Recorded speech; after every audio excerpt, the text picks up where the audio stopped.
I go to share it out. You know what I mean?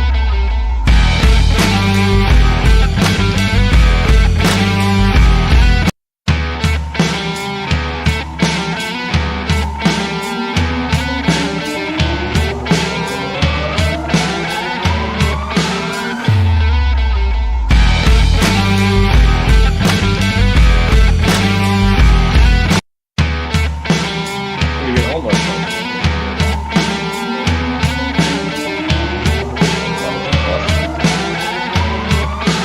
Here, thanks.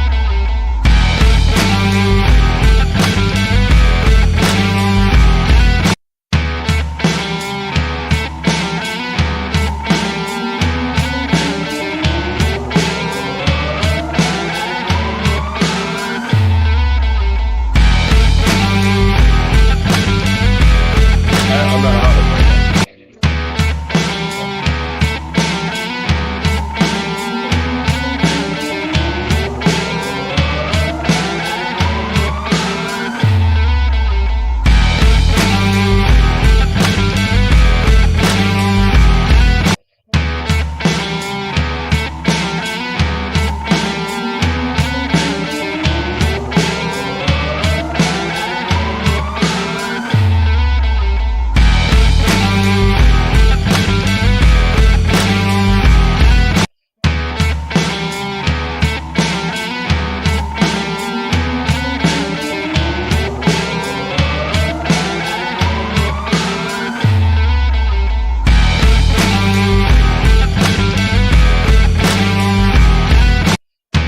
Oh, I got back my Facebook.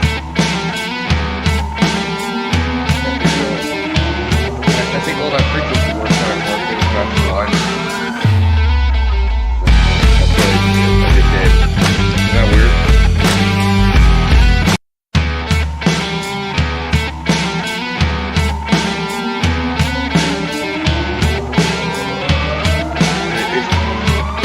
It's like acceptable because you know this shit lines up so many different ways and you don't know that.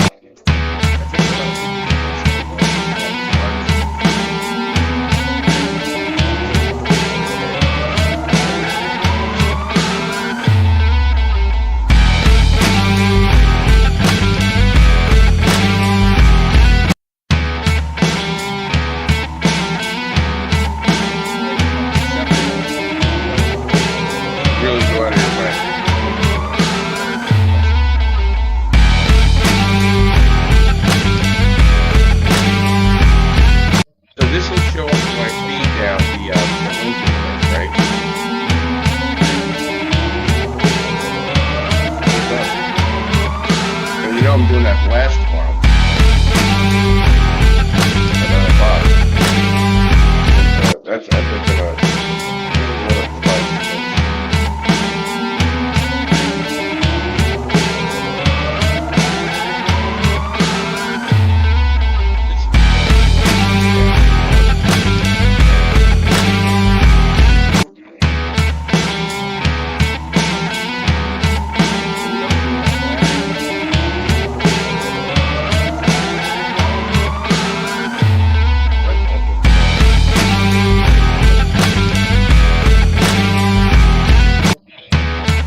Good morning, everyone, and welcome. This is Joe Scarice, your co-founder and co-host of the Creative Birth Strategies House and Podcast Live every Sunday morning, 9 a.m. Eastern Standard Time, providing education, networking, and strategy.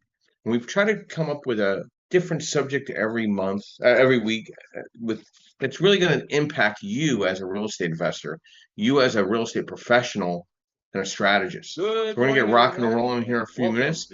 I'm going to invite some people in, and then I'll start inviting some people up. We're going to dive into our subject this morning, which I'm quite excited about here. Hold on one second. We're going to be discussing working with contractors in general contractor's perspective for real estate investors. I think everybody wants to kind of dig into that and kind of have a decent discussion about that, which I think is important because, when you're doing burst strategy or flipping, you're always going to run into different circumstances. But some cool things about that are happening this week.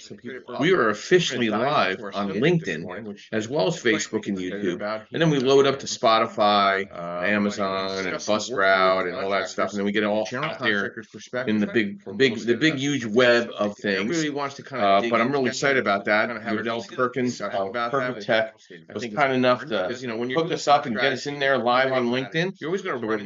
We're streaming live, and I want to welcome everybody that's listening in from there. I think that's a great add to us what we're doing, and I think it'll just give a little more activity. We're averaging roughly about 5,000 views a week right now, which I'd like to get it up there. We're doing a big announcement tomorrow morning, 9 a.m. on Newswire. We're going to hit 600 newsletters online about celebrating our 150th episode of the podcast. So we're really excited about that as well. And then celebrating our 10th year in networking events, Mr. Yardell Perkins and myself. So that was pretty cool. So we're going to announce that, and then me taking up the new position as a direct private lender at Truly Investor Capital as a regional regional sales advisor. So I'm really excited about that as well, because I put the link up top.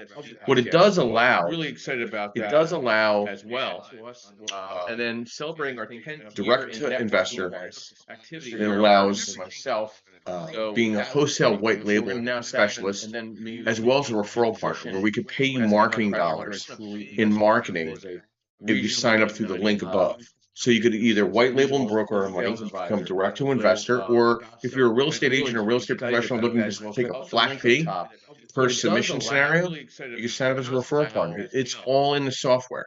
I want to thank our sponsors today, of course, Mr. Yardell Perkins of Perkatech, who provides all our social media, our podcast avenues, and all the graphic work that's doing, the Google team that we have, marketing himself, the podcast, the events. I want to thank MB Capital Solutions, where I am a referral partner and provide unsecured business lines of credit for real estate professionals throughout the country, up to $150,000 per. Just the first unsecured business lines, where we're providing really lines of credit up to $150,000 at a clip, getting people approved.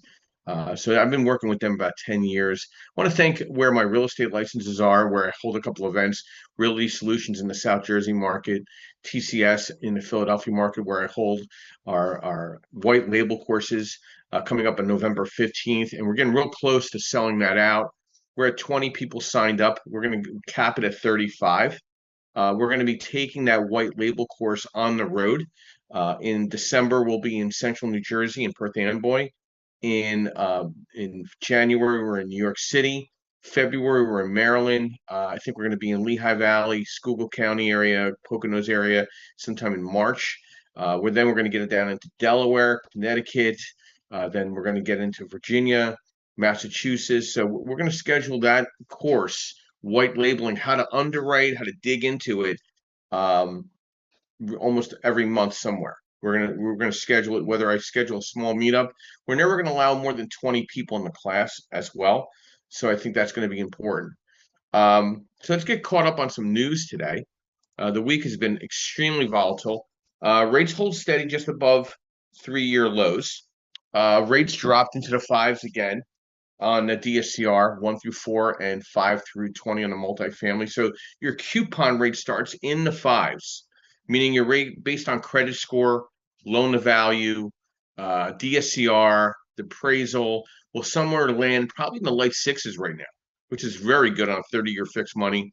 There's also 40-year fixed money out there right now and 10-year interest only money on a 30-year amortization. So money is still very inexpensive for the real estate investor. I don't see that, changing at all right now. I do see debt increasing based on certain circumstances. I think that people are spending a little too much money. I'm starting to see debt loads increasing.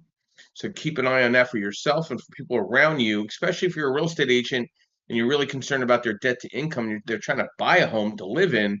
DTI is everything. On my side of things, it really doesn't matter much because I'm just strictly looking at the credit score from a soft pull perspective. So the regulated, I'd be a little more concerned. The unregulated, following guidelines, I'd be not as much concerned as long as the credit score is above, I'd say 640 right now. Our credit scores have come down in requirements, so and allowability. So we're getting very aggressive, the asset-based lending space, in allowing people to get into the investment space.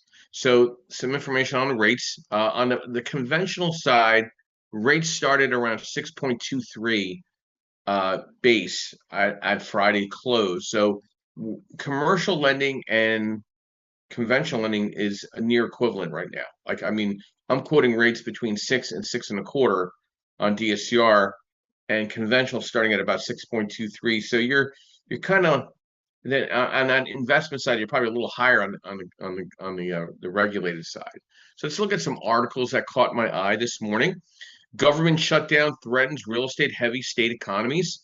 I could see this impacting where there's a lot of government jobs or jobs being eliminated by this shutdown. That would be a concern. I'm probably going to post an article about this sometime between now and Monday. Please follow me on LinkedIn. I'm posting these articles almost every day, different newsletters under the Creative Birth Strategies podcast newsletter, and posting it to my wall on LinkedIn. So if you're not following me now, please do so, and follow our moderators, of course, because they put some great stuff up as well. Builders' expectations on the rise despite market difficulties. I'm talking to a lot of builders. They're trying to get building toward the build to rent. They know there's kind of a slowdown on the buying in certain markets for home buying in new construction. So they're trying to get the cost in line to satisfy, maybe if they have to hold some of the portfolio back and hold it as a landlord, they're not leaving too much money into the deal. But there is a concern on that new construction fund. Money has gotten very inexpensive for construction. We're probably somewhere between 8.25 and 10%, depending on credit score, experience in the last 4 years, the complexity of the rehab or new construction. If you're a newer investor, stick to medium to low rehab so you can get that deal done. So that kind of leads into our discussion this morning, working with contractors, a general contractor's perspective for real estate investors. My investor contract relationships, they're the backbone of successful projects. The difference between paper profits and realized value often comes down to execution quality. What most investors misunderstand about contractors and vice versa we'll dive into. I think understanding the contractor's world, like key insights from a GC's perspective, the cost of labor, materials, and subs, and how fluctuations impact bids, why contractors value clear communication, timely payments, and decision-making speed. How can investors stand out as A-list clients, organized scope of work, clear expectations, fast approvals? What I tell the investor today, you better understand your draw process with your lender, whoever you're doing your lending with, because if you don't understand that, you're going to upset the contractor's process. If they're completing work, they want to get paid upon it. So either you got to front that money or have that money available till you get reimbursed on that money, or you better have a really good communication on the draw process with your client. And you really need to understand the cost of labor, material, and subs when you're trying to put your estimates together to match up with your GC. Have a deeper discussion with them.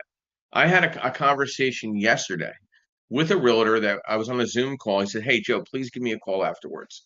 We went through some numbers. I said, "Listen, you need to pay your contractor to come out and give a scope of work on this renovation on this property that you're looking to sell on behalf of your client." I think throw the contractor a couple $100 to come out and really get into a scope of work where you could sell that deal as part of the package. I said, "Listen, if that deal works so well, I'll buy it." So it was in an area called Pennington, which is in a really great area of Mercer County, beautiful with the corridor downtown historical area.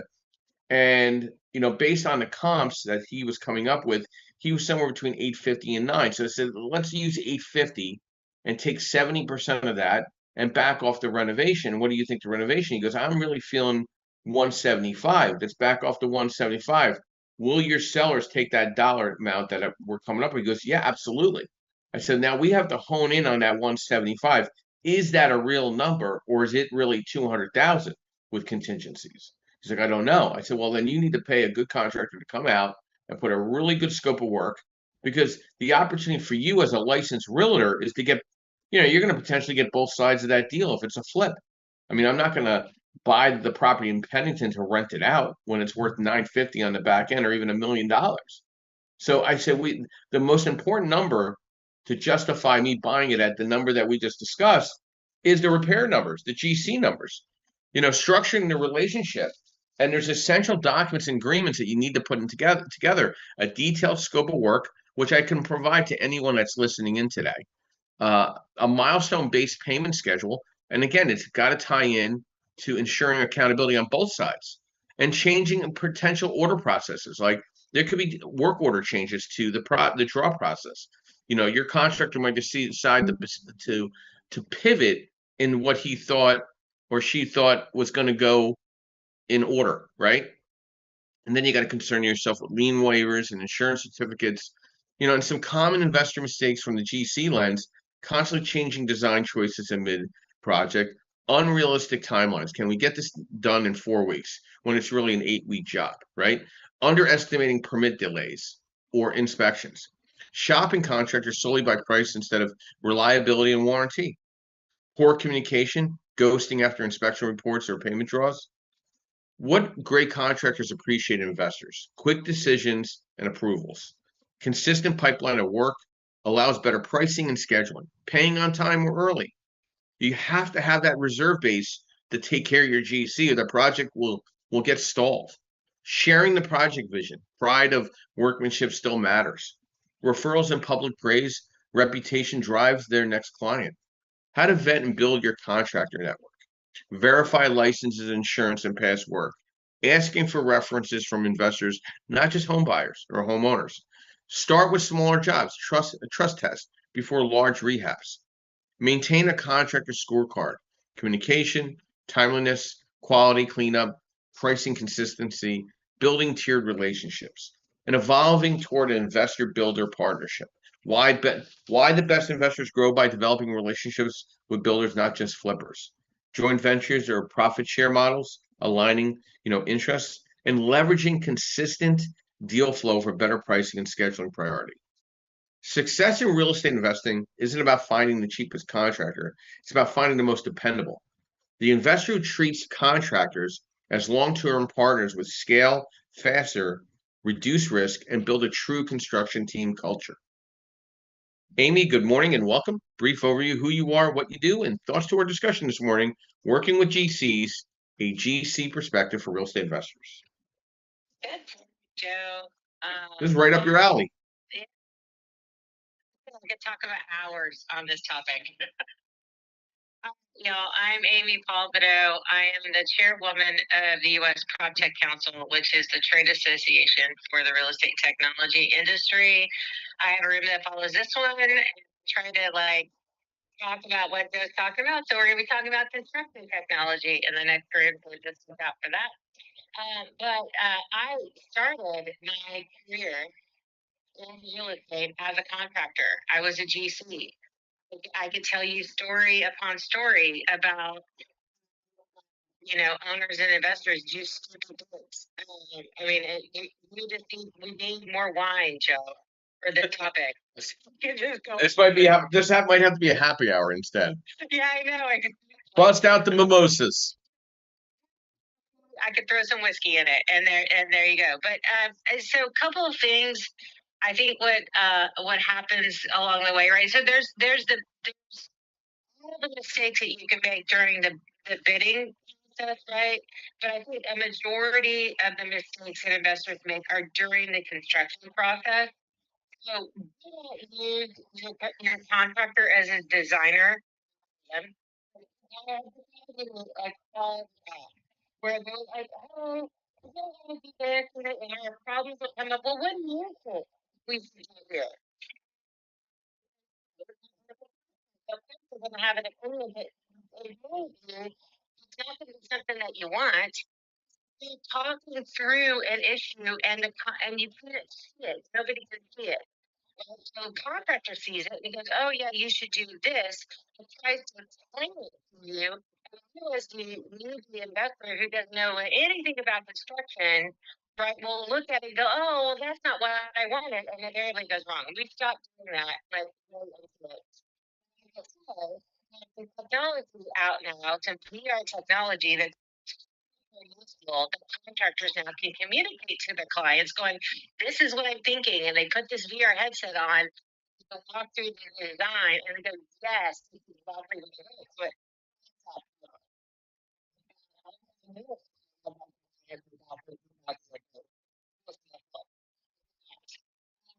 so what happens is during the construction process, the investor will lean on the contractor more and more things.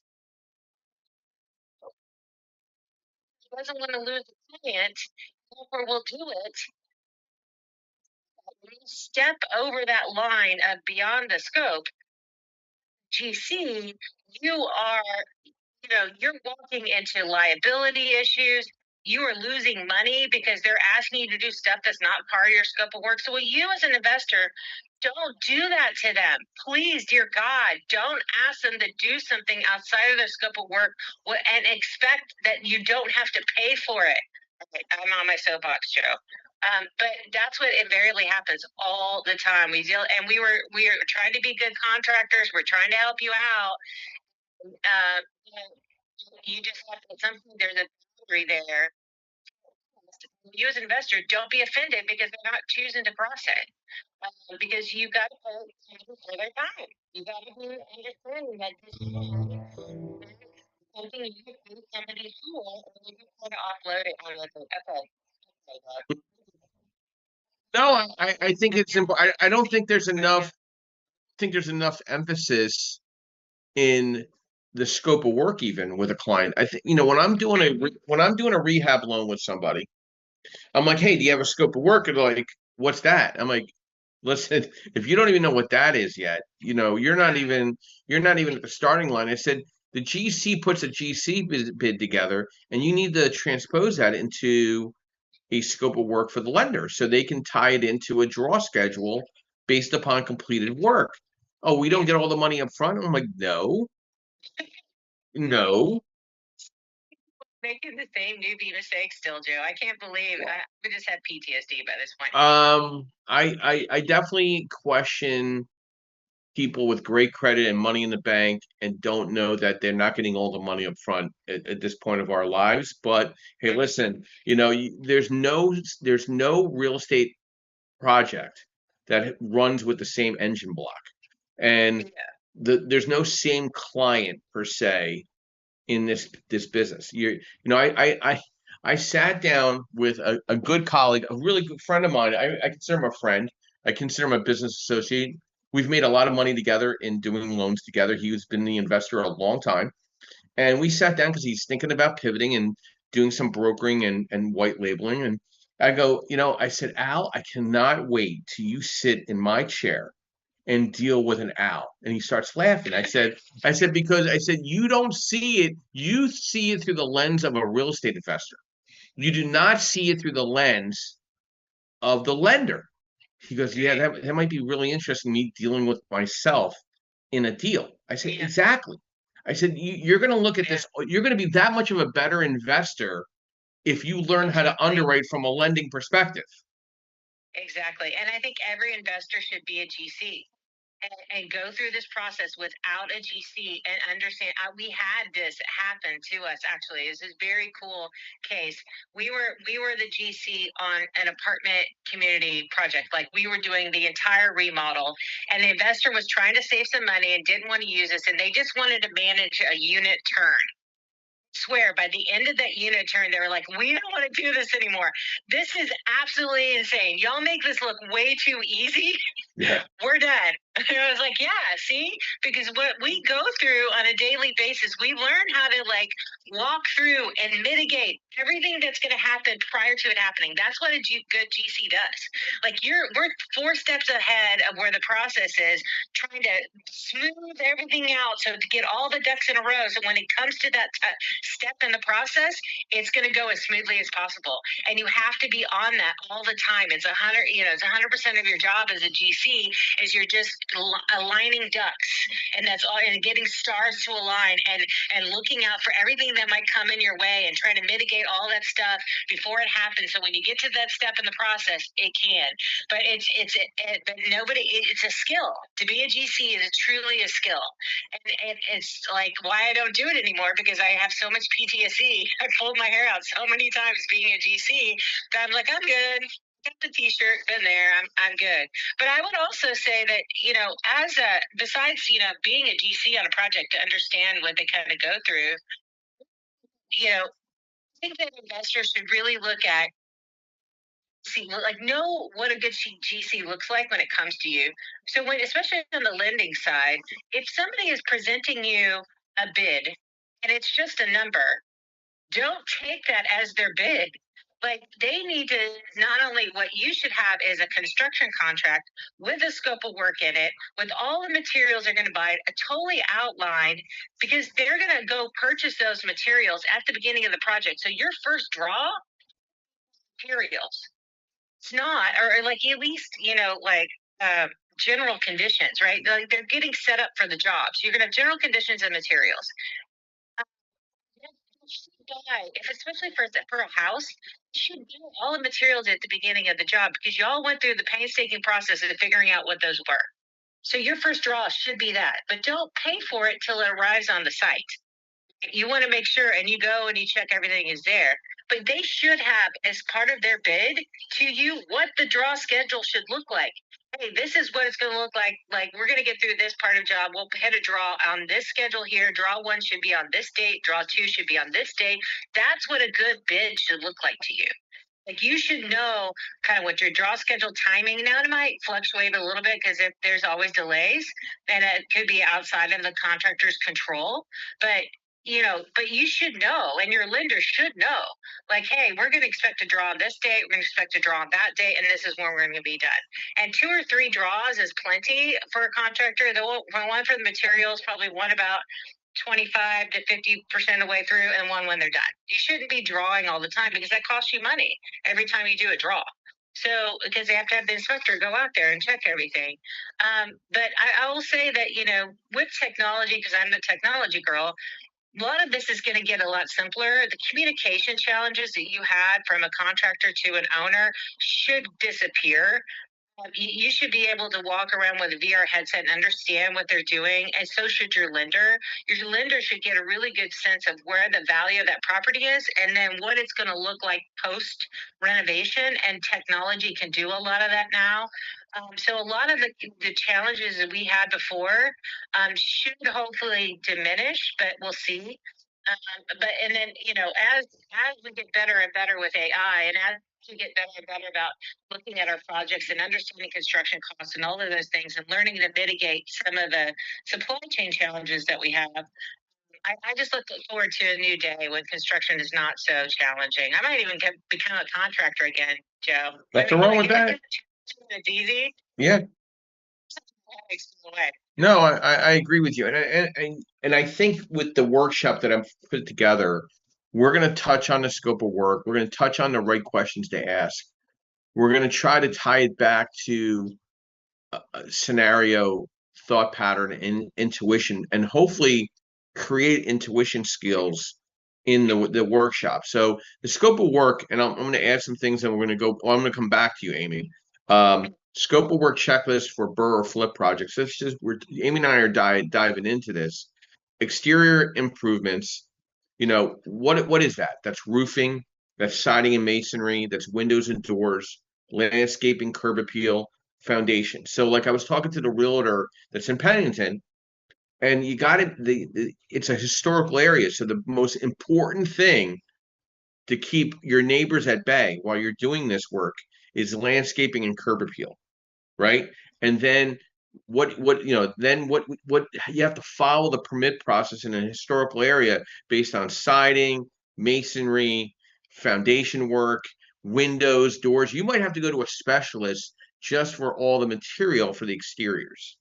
Okay, I was involved with something like this in Maplewood, New Jersey, which was a historical property. You cannot do any renovations unless it matched up with the historical society in that town, right? I'm just using that as an example. Then you got to worry about your interior, demolition or prep. Demo fixtures and flooring and drywall and cabinets, removing all the debris, checking for mold or termites as you're cleaning all this stuff. You know, you open up wall number 2, you might not like what you find out, you know? And then you got to make sure structural framing adjustments are reconfiguring on the layout. And then you got to look at your mechanical systems, plumbing, electrical, HVAC. Then there's insulation and drywall, right? Then you got to look at your interior finishes like painting and flooring, installing, you know, new hardwood maybe. You know, I'm not a big carpet guy.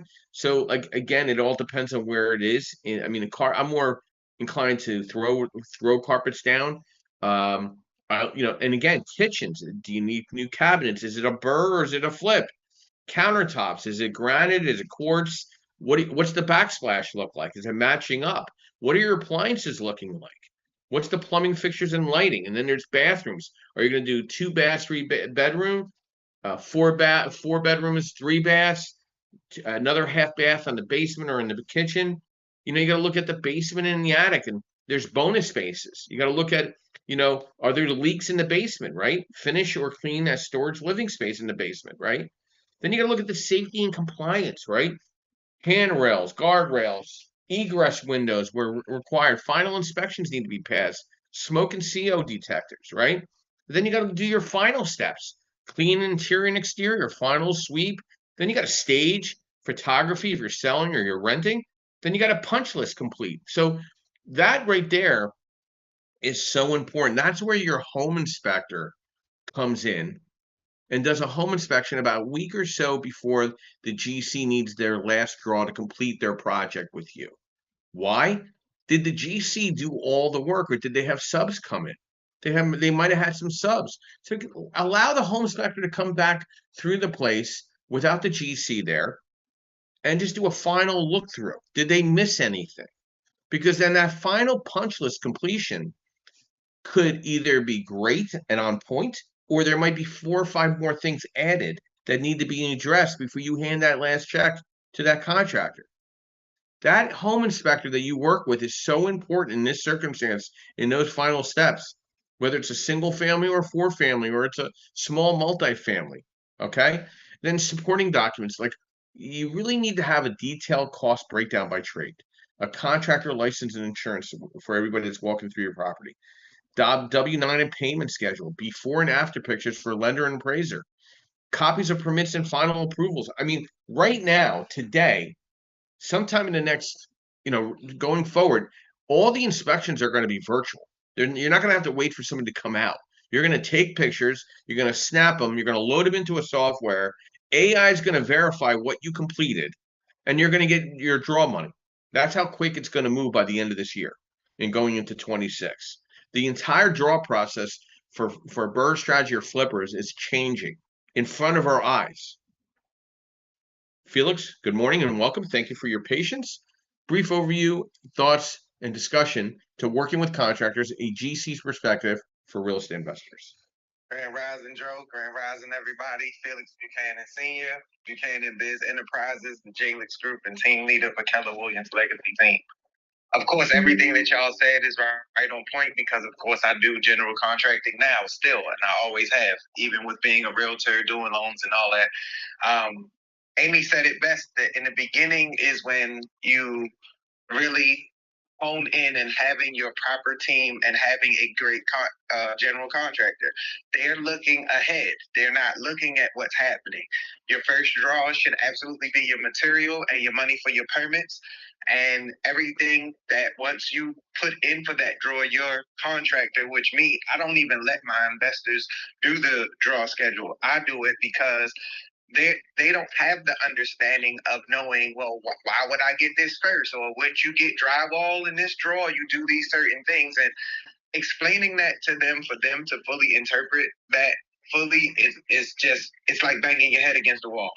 I really don't work with homeowners that much because of exactly what she was saying. Hey, well, this is what's on the contract, and if you want me to do something different, then we have to put in a change order, because now that change order requires that whatever it was that the scope of work was when I was going to start this versus what it is now that you changed your mind on this or you changed your mind on these situations, that comes with the change order. And no, I can't do it for free.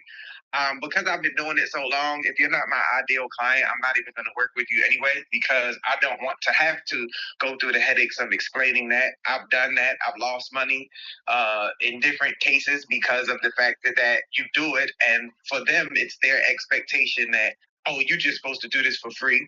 So definitely you want your GC to be connected with your lender. You definitely want to make sure that your draw schedules are no more than 2 to 3, as Amy said, because when you get to 4 and 5, them thinking that they're stretching the money out, of course, it's costing them because they have to come out and do those inspections. I already use Buildertrend, so I've used Buildertrend for some years, and I'm using them. So I already upload pictures for my clients. They can already log into a portal and look and see everything that's going on with the project. If in the event that I have a time clock on there, you can see when the contract is clocked in. I've always done before and after pictures. I even did do that with rental properties for years, where I take pictures of what the rental property looked like before we rented it and even after. Just the making sure as part of your team that you really vet that general contractor and what they know. Materials important, where to get the materials from. Are they going to be delivered, or do you want me to pick it up? Because there's a different fee for that. Versus, you're paying Home Depot $75, but they can't deliver the material until 2 weeks, where the GC can go pick it up, but there's going to be a fee for that, and why there's a fee for that. So realistically, just really scoping out what your GC knows. I had give an example. I went and the matter of fact, the Baltimore RIA that we went to, and I got one of the clients, and it was the lady and a good friend of hers. They were rehabbing the property. So of course my price was too high, and they went with another general contractor. So they were having an issue with the HVAC, so they called me back. Hey, can you come take a look? Because I'd still check on the property, even though I didn't get the job, just to see how they were moving, newbie investors. So we went into the bathroom and they put all the fixtures. They used a lot of the designs that I gave them. But if the person that's the contractor that's more experienced in doing it isn't the one doing it, it's not going to come out right. So we go into the bathroom and they're like, we're like, yo, the toilet is going to be too close. It's not the proper measurement. So the investor, he's like, well, the rough-in inspector came out and passed it. And we said, yeah, of course he is, because the piping is incorrectly, but he's not the final guy that's going to come out to tell you that the toilet should be X, Y, Z inches away from the sink, and it needs to be this many inches or feet away from the opening of the shower door and all that. And we like, that's where you're going to get gigged. And now he's sitting there looking at it like, I can't even believe that. Yeah, because they're going to pass you. They're going to, because the roughing guy, I don't know what the final looks like. Also, making sure that you make sure your owners understand that inspection and permit times can lengthy the project. We went 10 months waiting on an inspection in Baltimore City, and because of the fact that they implemented a new system in May, we're having all types of delays still in October.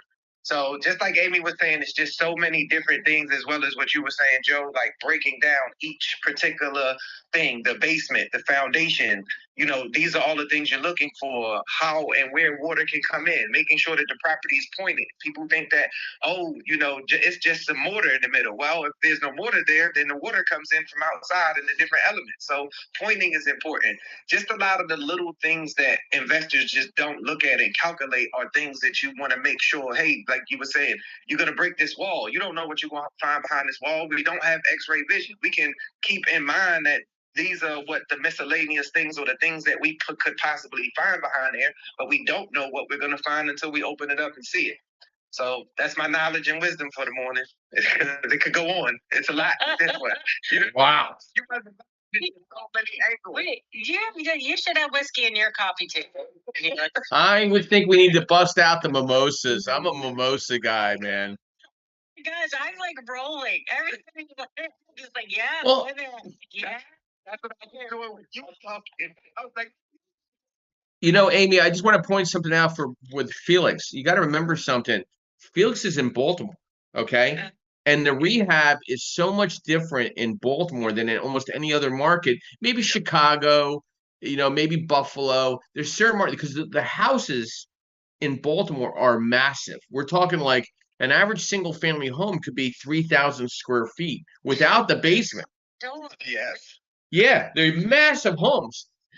So it's very hard. Unit right now, and then we got one that's about to close next week. That I'm turning it from a duplex back to a single family. They're massive. I mean, we're talking 3,000 to 3,500 square feet, just your average home. You got to remember, the person that lived in Baltimore 100 years ago had a family of 6 or 8, and they're big, big homes. Very like if you go to Mount Vernon section of Baltimore, the houses are massive. They're mansions. They're literally brownstone McMansions. I mean, Felix, please stop me if I'm wrong. No, you ain't lying. Even there and in Houston. In Houston, I think they waste space. So I'm gonna add a whole different element with doing building, because I built a couple houses there already in 2022. But with the element of the space that they waste, I think that once I start building again, I'm gonna crush it there. And I stole some things I go to other places, other states, North Carolina, Virginia, and take ideas of things that now it brings a different element of what my rehabs look like in Baltimore as well. So I use that a lot, just the mind and the mental. But yes, Baltimore is huge. If you ever come, just let me know. I'll take you on a tour. Be there. I'll be in DC in the first week of November. Well, DC is DC is like a Baltimore. I know. Well, actually, I'll be in Northern Virginia, but I'm close enough. Like it's that's Texas, fine. Don't matter. Like right So, San Antonio. Remember, in the early 19th century, cities like Chicago, Baltimore, DC, St. Louis, even certain areas of St. Louis, obviously New York City, Philadelphia, they had the same architectural mindset, massive homes. Now, a lot of them have converted to multifamily, of course. Yeah. But think about it. If you have 3,500 square feet, can you really do a per square foot GC evaluation? Or you got to do it by the floor? You got to do it by the floor, right? For sure. I mean, it's just crazy. Like what? Yeah, no, it's crazy for sure. I can't imagine. Like that doesn't sound like a rental to me. Like in Texas, the rentals are like 1,400 square feet. Like that's a rental home. You were gonna do, that's what you were gonna flip. You look for something between 1,400 and 1,800 square feet. If it was over 1,800 square feet, it was a flip. Those are the townhomes in Baltimore. So the single family homes are the larger ones, but the townhomes are the ones that you flip over and over and over, which is so there's different levels of how the houses are set here. On top of it, that one block you might get 200,000 for, and then you turn on the next block and it's only 70,000, and you're like, what? Like, how did that? Wow. Yeah. So there's just so many. Like again, I love Houston more for you're gonna get more money, more land. Or I just don't like the that they don't have basements, but you get that game room and man, To me. Yeah, Houston's. Yeah, my dad lives in North Houston, which is it's called Kingwood, and yeah, I mean, you deal with different issues. Obviously, Houston, you're going to deal with a lot of moisture problems, right? You know, it's on the coast, and Lord, the bugs. Like, my God, the bugs. Yeah, my dad's insane. The amount of bugs that are in Houston, Texas. But yeah, but it's a great market, especially if if you're on the outskirts and you know which neighborhood to be in. You could buy some homes super cheap in Houston, flip them, but make bank. I mean, it's a good, and it's a great rental market too. Houston is. I mean, I owned, like, I had 9 multifamily properties in Houston. I know the market really well, and it's a great market. It doesn't appreciate like Austin, right? But it's solid. It's like San Antonio. It's a solid market. But, it'll appreciate slowly over time, and you'll do just fine. And go where the cap rates crash, and you'll make a lot of money. But yeah, it's bad.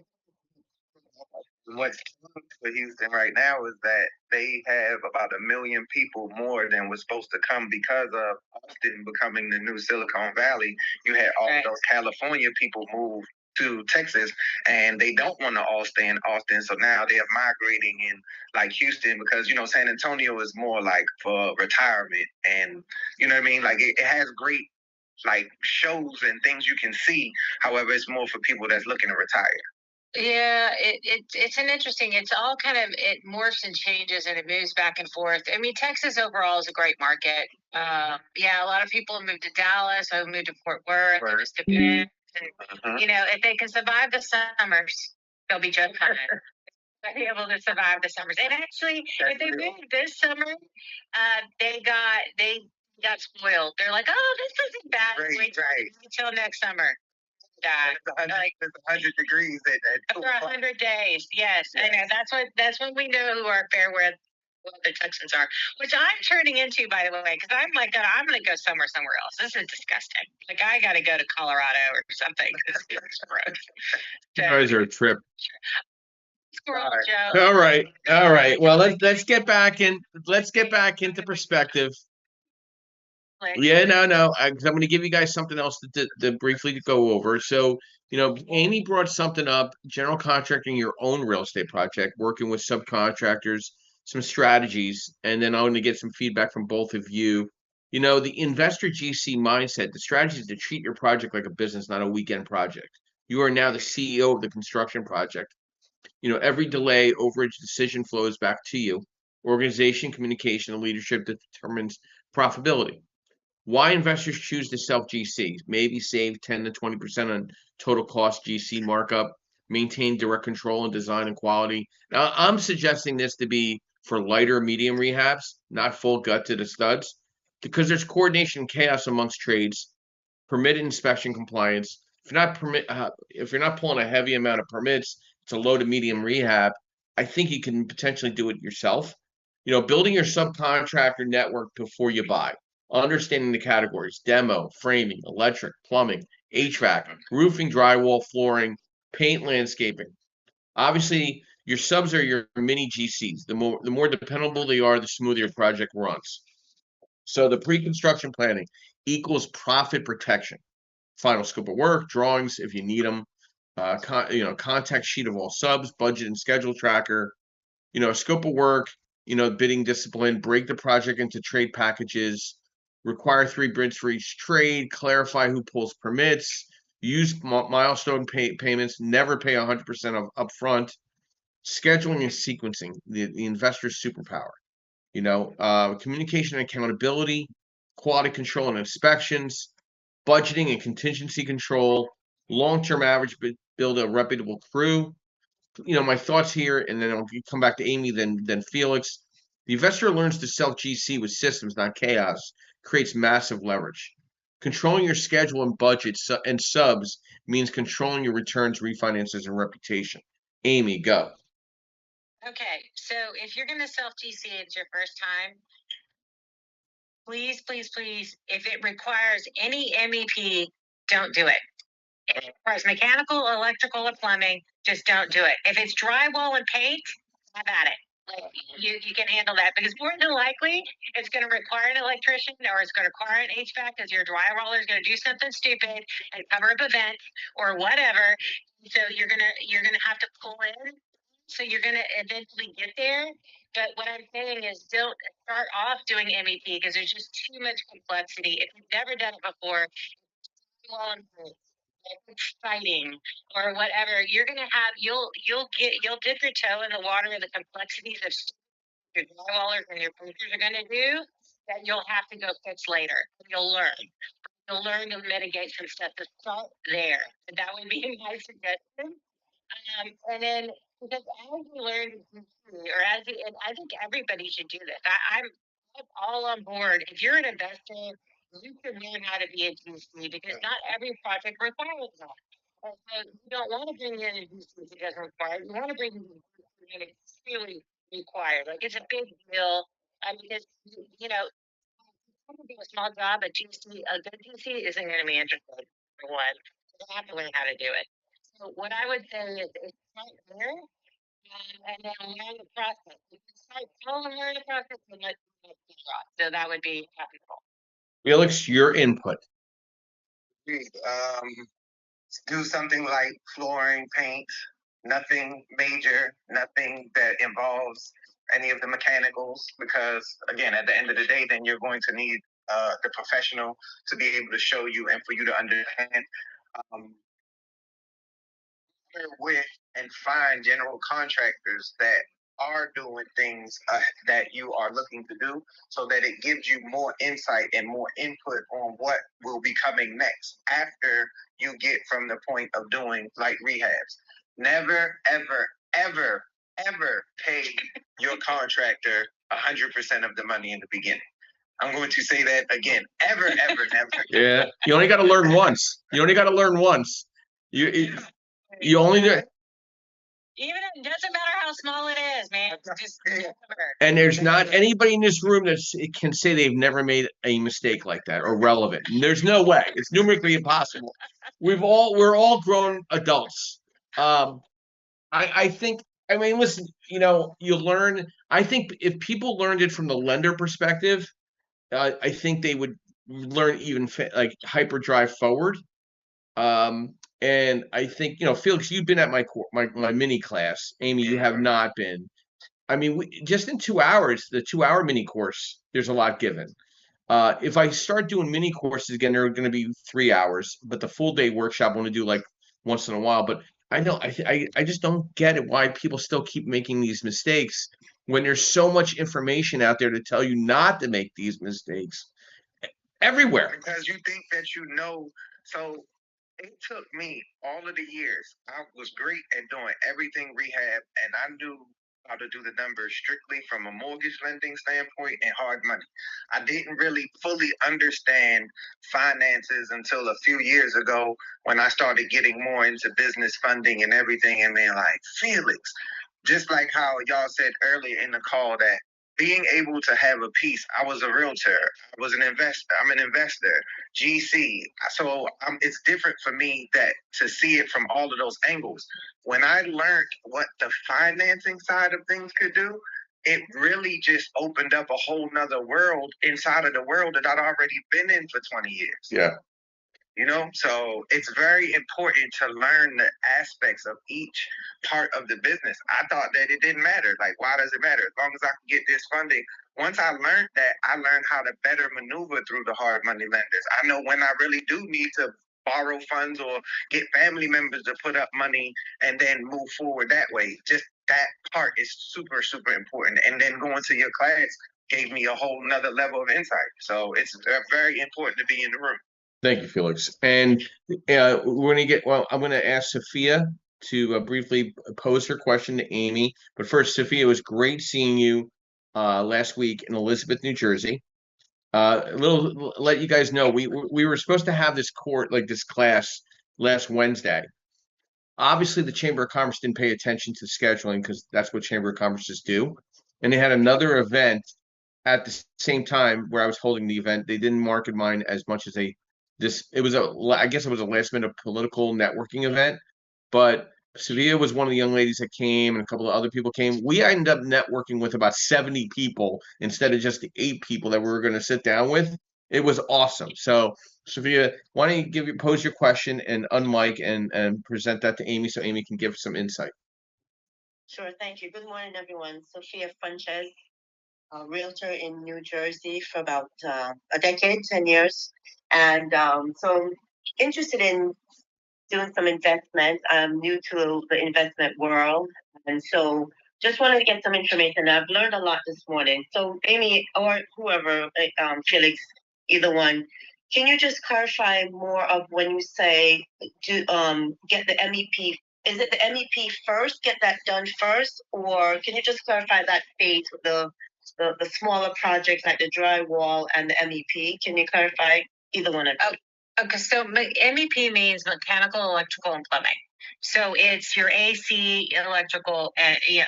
So anything with sinks and toilets and those kinds of things. So you don't necessarily, not every job requires that you touch that. But what happens is if you do touch it, it requires a subcontractor license. Drywall might not necessarily require a license. It depends on your municipality. Where you are in Texas, it's like no one cares. But if you touch one of those where there's a trade involved, you have to pull a permit. That's why it becomes a different level of construction project. When it comes into the project, as far as phasing or whatever it might be, that is just dependent, like what the project looks like. So you just need to know that. Even if it's like you're doing siding on the outside of a house, you want to move the spigot. Okay, that's plumbing. Now you got to because I don't know why you want to move the spigot or they touch the spigot, but sometimes siding, even replacing siding, requires a permit. So you just have to know what requires a permit and not. And Let's jump in. So I would absolutely agree. You just want to stay away from that without having the experience to do so. And like I said earlier, the best way to then know that you want to transition from just doing light rehabs, drywall, painting, flooring, like you said, siding, and in certain municipalities, they're going to require permitting for that. You just want to first prepare yourself for that, what that looks like, making sure that you get good subcontractors that are electricians, that are plumbers, that are HVAC. Because if you get a poor one or you get one that's not up to par, you're going to pay twice as much for those things to get fixed, because the next guy's not going to come in and say, oh, yeah, we can keep that. The next guy always going to say, oh, we got to take everything out and start all over again. So you then end up spending twice as much. And that's why it's just better to just go after the good contractor first, pay the extra money, because the contractor that costs more, even if you get 3 different quotes, the contractor that costs more or about mid-level is the contractor that you want to go with based off the experience, based off of whatever work that you've seen them do before or where they were referred to you from. Great stuff. Great stuff, guys. Thank yeah. you. Hey, Sophia, it was great seeing you on Wednesday. Was that funny or what, that event? Certainly was. When I came to the location, I thought I was in the wrong place. I was like, wait, I think I'm in the wrong place. But yeah, it was very funny. But it was great to meet everyone. Well, it turned out to be a great event. It actually turned out to be a better event. We had 70 people to network with. You know what I mean?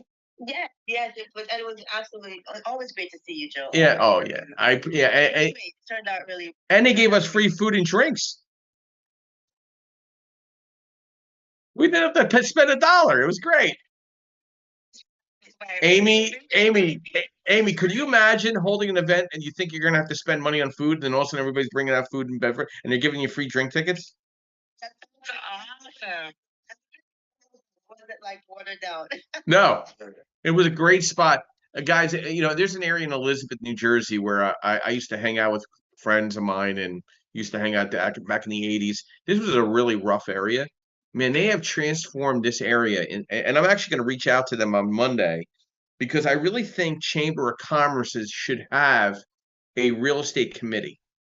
Most don't. They feel like they're taking away from the realtor associations. And I'm going to tell you for a fact, in areas, especially in the urban settings, the realtor associations do not want to come into some of these cities for networking events and or collaborative events. And in New Jersey specifically, I have seen the realtor association stay away from Elizabeth, New Jersey, stay away from Newark, New Jersey, stay away from Jersey City, stay away from Camden. They rather have them in the suburb areas, their networking events, and there's such cute urban redevelopment going on in some of these markets where they rightly deserve the realtors that are working those markets to be able to stay within their in their area. They don't have to go out to the suburbs. And it is what it is, but I am going to push the chamber because I'm either going to do it or they're not going to have my membership next year to have that option for realtors in those markets. And Sophia or Amy, if you'd like to add to that thought, and then I'll give my final thoughts. Just in the city. That's awesome. I'm gonna be in New Jersey. Like I'll be in New York City. Oh yeah. You're gonna miss me. You're not gonna come and see me, or I'm not gonna come and see you. See me. What? When? What date? What date is it? Because I say what. 20th, and I'm there all the way to the 23rd. So it's commercial. It's CRETech, which it's part of New York City Real Estate Tech Week. So Okay. I've got a bunch of events I'm going. Text me. Yeah, I will. I'll text you. And text me your availability. I will come into the city to meet you personally. Yeah. Because I don't think you're real. I don't think you're real because I came to Texas. I couldn't meet you. I think you're just not. You tell me that. Yeah, I would love to come into the city to meet you. I'm in South Brunswick, New Jersey, but as Joe said, I go all over. And Joe, I agree with you as far as some of the areas. I really was surprised about Elizabeth, the area where you held the event. They were building up. I was really surprised to see some of those townhouses and condos and Sophia, I'm telling you, you'd be scared for your life if it was 25 years ago in that same spot where we were sitting. I'm not kidding you. It was terrible. It was a terrible area. Okay. Prostitution, drug distribution, chaos. It was you didn't feel that vibe at all where we were at all. And I think the associations are really not looking into this the right way. And I'm going to push this tomorrow as a narrative for myself with that. I'm going to get somebody on the phone and kind of give my thoughts to offering that. So my final thoughts in this discussion that we had today, working with GCs as a real estate investor, trust your GC as a strategic partner, not just a hired vendor, right? Partnership over project. Detailed scope of work equals controlled costs, right? Always start with a written scope of work that's itemized, dated, signed by both parties, including materials, finishes, change orders, procedures, clear payment schedule tied to verified milestones, not just dates. Clarity needs to prevent cost misunderstandings. Documentation protects everybody, contracts, permits, lien waivers, inspection records, communication early and often, update rhythm. Set an update rhythm. Incentivize performance. Good contractors are busy. Respect your time and reward good work. Align on the exit strategy. Whether you're flipping or executing a BRRRR refinance, your GC must understand your end goal, appraisal expectations, rent-ready standards, and lender inspection requirements differ from retail flips. Build your investment strategy, not someone else's template. Trust but verify. Conduct your own walkthroughs, photo documentation, and punch lists before every draw. Independent third-party inspections can also add leverage for accountability, especially with larger or multi-phase rehabs. Bottom line, your GC can make or break your BRRRR or flip. Build the relationship as intentionally as you build the property. The right contractor partnership turns construction into turns construction chaos into repeatable, scalable profit, right? So you got to keep all this in mind. Well, we're laughing, giggling, having a lot of talk, but this is serious. And if you're a real estate agent listening before, not just an investor, and you're representing somebody, you're not going to get that client again if you're misrepresenting something. I'm telling you for a fact. I see it all the time. Okay. The better realtor is taking advantage of the opportunity of leveraging three very important numbers: that after repair value or stabilized value, depending on it's a BRRRR or a flip. They're honing on the repair numbers by putting together a scope of work for their investor or for potential buyer investors. and they know what the buy box is backing into those numbers based on the qualifications of non-QM financing. I want to thank our sponsors today: Percatech, MB Capital Solutions, Realty Solutions, TCS Property Management, Real Estate Mastermind Strategies, celebrating 10 years of networking, education, and strategy. Uradel and I have been partnering for the last decade in networking events, which, and we're celebrating our 150th episode on the podcast. We're live now on Facebook, LinkedIn, and YouTube during the process. And then we shoot it through Buzzsprout, and then we get it into all the social media buckets such as Spotify, Amazon, Audible, all those great spots that we market. We're getting 5,000 views a week. I'm really excited about where we're going. Big announcement on Newswire going out tomorrow. There's 600 newsletters online. We're getting a lot of views. Why haven't you spoken to Amy, Felix, and Sophia? Right? These are dedicated people that come by every week on Sunday mornings, 9 a.m. Eastern Standard Time. Okay. Why aren't you at least not signing up as a referral partner and or white label broker to my link? Let's build a relationship together through the podcast, through events. Why don't we co-host a white label underwriting course in your market, whether it's Baltimore or Texas or Central New Jersey? I have one coming up in Perth Amboy, Sophia. Felix, I'm working with Shiny. Hopefully she'll get back to me on hosting an event in Baltimore on this subject. I think this is important. This is the backbone to all our discussions, is the financing piece. There is more money than real estate right now in the market. There's more money than real estate opportunities in the market, and it will stay that way for the very, very long future. I don't think it's ever going to not be anywhere otherwise for the time, at least for the next decade. So we're here every Sunday morning, 9 a.m. Eastern Standard Time, providing education, networking, and strategy. This is a great subject, and I always try to finish off with a quote, and then we always lead it into Amy's event when she's her room after this to follow. The unthankful heart discovers no mercies, but the thankful heart will find in every hour some heavenly blessings. Henry Ward Beecher. Have a great week. Stay in touch. Anything we can help you with, we're all here for you. It's a big team effort, and I'll be ending the room in the next 30 seconds. And thank you. Have a blessed Sunday, everyone. Thank you. Thank you.